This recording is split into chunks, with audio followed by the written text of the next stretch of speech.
Hello friends, నేను మీ దుర్గా ప్రసాద్. ప్రకృతి మూలిక వైద్యం పక్షవాతానికి ఉపయోగించే మరొక ఔషధాన్ని ఈరోజు మీకు చెప్పబోతున్నాను.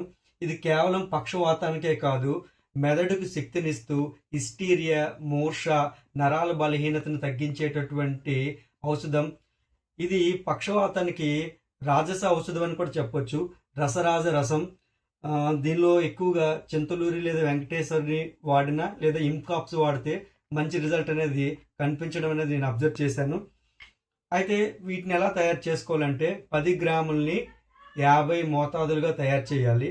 దీనికి ఎన్ని గ్రాములు అయితే రసరాజ రసం తీసుకుంటామో దానికి రెట్టింపు స్థాయిలో మహాద్రాక్షాది చూర్ణం లేదా త్రిఫల చూర్ణాన్ని తీసుకుంటాం.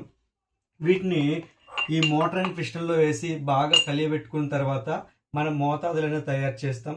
వీటిని ప్రతినిత్యం ఆహారానికి ఒక అరగంట ముందు అల్లం రసం లేదా తేనెతో సేవించినట్లయితే ఖచ్చితంగా వారికి పక్షవాతం అనేది నయమవుతుంది.